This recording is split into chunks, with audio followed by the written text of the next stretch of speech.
Le frigo. Despelote. Despelote. Despelote. ¿Pero qué es ese despelote? Carnet de voyage colombien. Deuxième épisode. Bogota, Dar Papaya. Depuis mon arrivée à Bogota, je ne cesse de repasser devant des endroits déjà connus.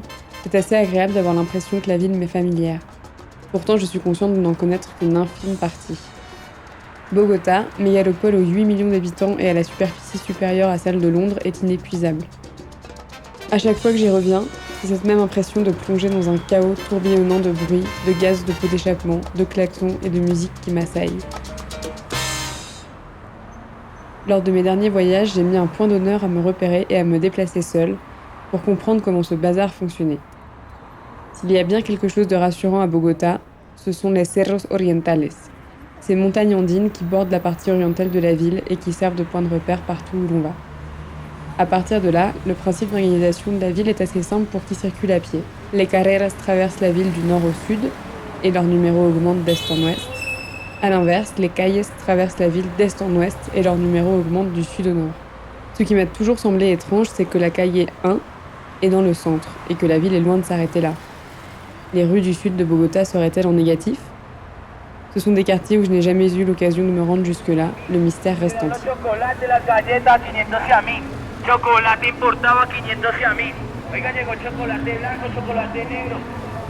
Mais si le déplacement à pied grâce à ce majestueux point de repère andin est assez aisé, tout se complique quand il s'agit de prendre les transports. Le Transmilenio, sorte de métrobus à couloirs séparés, a un fonctionnement relativement facile à comprendre, mais il ne couvre pas du tout toute la ville.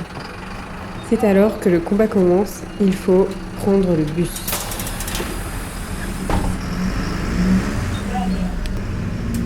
Depuis ma dernière venue, je constate qu'il y a des progrès. Le concept de l'arrêt de bus semble s'être généralisé, et il y a même des applications téléphoniques pour déterminer comment se rendre d'un endroit à un autre. Mais globalement, il faut connaître les noms et la situation géographique des quartiers, et Bogota compte des milliers de quartiers, pour savoir vers où vont les bus qui passent en trombe.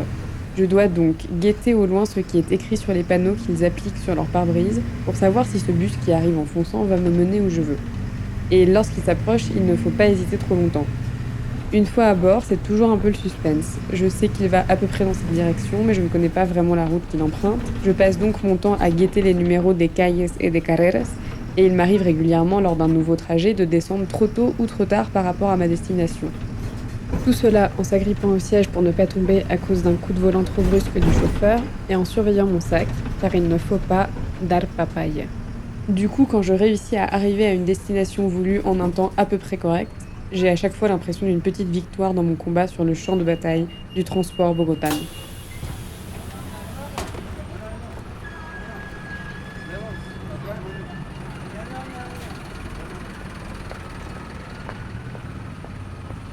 S'ajoute à tout ça l'effet des 2640 mètres d'altitude. Les premières semaines, en fin d'après-midi, je me sens épuisée comme s'il était 2h du matin.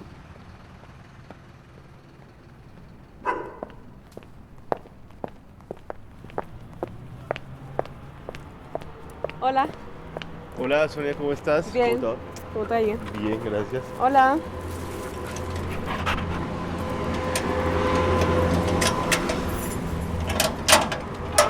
¿Sigue? Après quelques jours de recherche et de visites de chambres plus ou moins miteuses, je trouve mon bonheur. Pues este es el edificio, tiene 2 entradas. Hay muchas llaves. Sí, Comment se llama el perro? Milo. Hola Milo.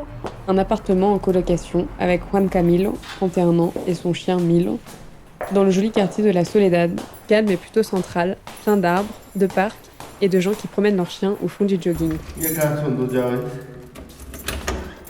Y ya. la panadería. Sí.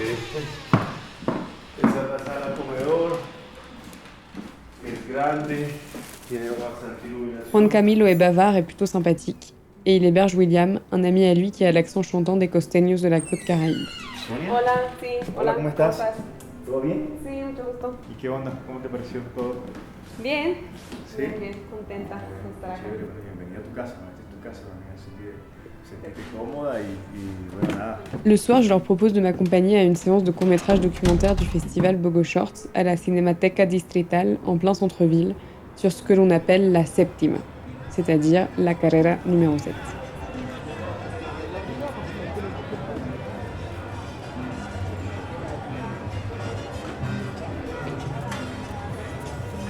Cette rue, qui parcourt Bogota du nord au sud, est piétonne à cet endroit du centre-ville et habituellement grouille de vendeurs ambulants de nourriture, d'empanadas, de salades de fruits, d'eau et de bière, de bonnets, de disques, de posters, enfin d'un peu tout et n'importe quoi. En dehors de ça, il y a aussi, comme dans tous les centres-villes, des commerces, des magasins, des cafés et beaucoup de monde. Mais quand nous sortons de la cinémathèque ce soir-là, la rue est anormalement noire de monde, comme s'il y avait une manifestation ou un concert. 4,000 pesos. Recuerde, 4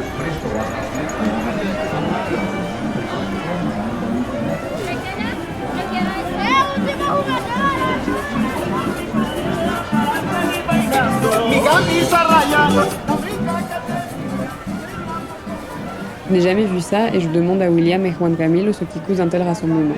Rien, me disent-ils, à Noël c'est toujours comme ça. Tous les gens viennent des quartiers du sud de Bogota, c'est-à-dire les quartiers les plus modestes, et ils se baladent en famille, pour regarder les illuminations. En fait, les gens se rassemblent pour voir d'autres gens, dit-il. C'est un peu le même principe que dans les villages, mais à plus grande échelle.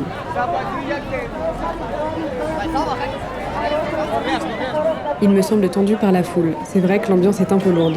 Il est difficile de circuler, et pas très loin de nous, une bagarre éclate. Nous nous extrayons donc de cette marée humaine étourdissante pour nous diriger vers notre maison. Sur le chemin, Juan Camilo et William sont encore agités par la tension de la foule, ce qui me cause une drôle d'impression.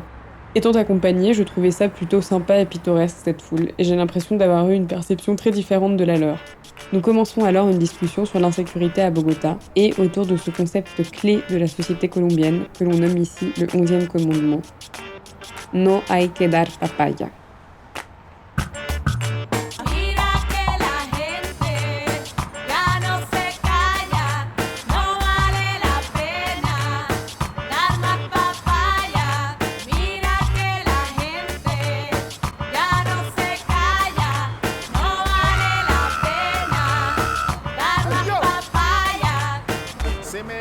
Littéralement, ça veut dire « il ne faut pas donner papaye ». On pourrait le traduire par « il ne faut pas tenter le diable » et plus particulièrement à Bogota, ne pas risquer de se faire agresser ou voler dans la rue. C'est cependant pour moi un concept assez flou puisqu'il peut s'appliquer à la fois à une insouciante inconscience de touriste comme à une paranoïa aiguë mêlée de discrimination sociale dès que l'on se déplace dans l'espace public. Où situer la limite de la conduite à adopter ? Pour approfondir cette question, qui est celle qui me trouble le plus ici, je décide de passer la journée avec William et de lui demander de m'expliquer ce que cache cette expression. ¿Cómo es eso de dar papaya, marica? O sea, está bien, sí. Es como una especie de advertencia. Yo lo veo como más de una advertencia cultural colombiana. Pero yo a la vez la veo como que no debería existir. No solamente en Colombia, sino en ninguna cultura, marica. Como que, ¿cómo es eso de que no, sí, porque diste papaya, yo voy caminando por la calle y saco el celular y me pongo a hablar y viene un hijo de puta y me roba? No, ¿por qué te robaron? Porque saqué el celular y iba a contestar una llamada. Eso fue que diste papaya. Yo, pero ¿y cómo así di papaya? Entonces no entiendo, o sea, es un celular que es mío, lo voy a sacar, voy a llamar, no lo puedo hacer, no debes dar papaya, no puedes sacar tu objeto personal o cualquier cosa que tengas porque hay una justificación de que es dar papaya y si das papaya te la puedo quitar. Papaya puesta, papaya partida. Bueno, como si se dio la oportunidad, bueno, ahí está. ¡Pah! Es un problema social de que no debes dar papaya porque te van a joder. Sí, como la desconfianza, ¿no? Es como algo que es... Claro, claro. ¿Y tú piensas, por ejemplo, que eso puede cambiar? Puede llegar a ser uno, porque para mí eso es como...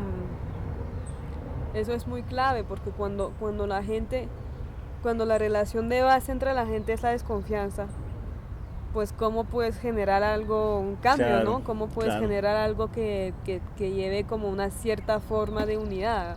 Pues es como que vas a salir de tu casa, ¿no? Estás ahí en tu casa y no, me voy a salir y eso. Ojo con dar papaya por ahí, ¿eh? ¿Viste? Ya es como, ya vos salís como colombiano y ya está. Y sales a la calle, vas de noche y se te acerca una persona y de una que vas a pensar, de una como ya estás prevenido, sientes ese pánico y esa vaina y Y es horrible, man. A mí me gustaría estar como vos. Ya como que venimos con ese chip nosotros ya. De estar prevenidos, de que el otro me va a hacer daño. La jugada, ¿sí me entendés? Como que es re loco eso. Somos un país que llevamos 52 años. El único país que ha tenido 52 guerras civiles en el mundo ha sido Colombia, ¿no? Todo el tiempo hemos vivido en guerra y en guerra y en guerra y en guerra y hasta que no se acabe ese flagelo de la guerra creo que no va a cambiar esta percepción de los colombianos. Pero bueno, es muy colombiano eso, de que te advierta. Oye, mira, dar papaya. J'ai l'impression que jusqu'à un certain point, cette conception de la rue comme un champ de bataille où il faudrait sans cesse être attentif à une potentielle menace de la part de ceux qui nous entourent, je n'arriverai jamais à me l'approprier ou à y adhérer totalement. Mon fond gauchiste, empreint d'idéaux républicains, s'y refuse. On dirait que cela procède d'une volonté un peu folle d'aller contre ce que tout un chacun, partout, porte sur lui, sur son corps, sa manière de s'habiller, de bouger, de parler. Le milieu social dont on provient. Comme s'il fallait autant que possible conjurer cela en évitant au maximum de montrer ce que l'on possède, son téléphone, sa montre, son vélo, ses billets. Tout cela me laisse perplexe. Mais du coup, c'est vrai que je me laisse un peu contaminer par la parano ambiante et je ne me sens pas complètement tranquille seule dans la rue, tout en m'obstinant à me déplacer à pied quand je le peux. William a vécu à Buenos Aires pendant 6 ans et est revenu il y a à peine un an en Colombie pour finir ses études de journalisme. Son regard sur son propre pays alors qu'il revient d'une longue période à l'étranger m'intéresse. Cuando llegaste a Buenos Aires, ¿tú ya habías salido de Colombia? ¿Cómo? No, era la primera vez que salía. Yo llegué en invierno y yo, un tipo caribeño de culo de calor que vengo yo, a llegar allá a -4, -3 grados, todo estaba congelado, los charcos, Claro. el pasto, y yo era feliz corriendo y brincaba entre los charcos y para que sonara el vidrio, el hielo cuando se rompía, era muy loco. ¿Y no volviste a Colombia en los 6 años que No. viviste allá? Porque me lo propuse a mí mismo que no iba a venir porque quería quedarme como un tiempo fuera del país porque me lo puse como meta, ¿no? Voy a ser capaz de estar en otro lugar sin necesidad de estar con familia ni nada de eso, como estar solo, ¿sí me entendés?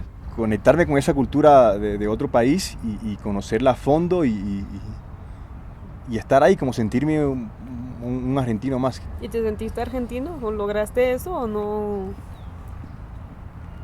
Argentino como tal, no, como el habitante argentino, no.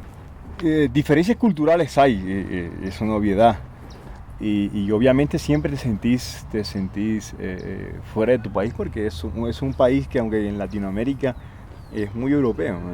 Pero nada, con ese viaje como que me paré en otro lugar y miré, no, yo vivo en un país así asado y que está pasando esto y por ahí cuando estaba allá no me había dado cuenta. Por eso cuando salí a Argentina, que es un país como más de izquierda, como no sé, me pareció a mí, ¿no? Como por lo menos con la gente que me movía, un poquito como tirando más al socialismo y todo, como que se preocupan más por el trabajador, la gente se hace sentir más. Y acá no, en Colombia vivimos como en una especie de dictadura donde hablas y te matan de una, ¿sí me entendés? Porque estás peleando por tus derechos. Para bien, y viene una generación que se está dando cuenta, al igual que yo, mucha gente ha salido, y una generación que se está dando cuenta del maravilloso país que tenemos, pero que desgraciadamente está muy mal gobernado, sí, si se puede decir, sí, mal. J'essaye de trouver, dans ce que me dit William, des réponses aux questions que je me pose. Qu'est-ce que c'est être colombien ? D'ailleurs, qu'est-ce que ça veut dire être de quelque part ? Est-ce que ces 4 mois suffiront à ce que je me sente vraiment colombienne ? Pourtant, ici, je ne me sens pas complètement étrangère. Petit à petit, je commence à m'adapter à Bogota et à m'organiser une petite vie dans mon nouveau chez-moi. Je repère des restaurants et des cafés sympas, me promène dans le grand parc voisin, je vais faire mes courses. Je me demande si c'est ça, vivre ailleurs. Trouver des repères et finalement vivre un peu comme à Paris. Manger au restaurant végétarien du coin et trouver des cours de flamenco.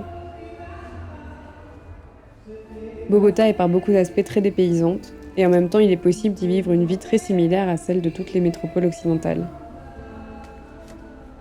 Et pourtant, Au détour des rues, la musique, les cris des vendeurs, la façon de conduire des chauffeurs de bus me rappellent qu'ici ce n'est pas complètement comme ailleurs, et qu'ailleurs rien ne ressemble vraiment à ici.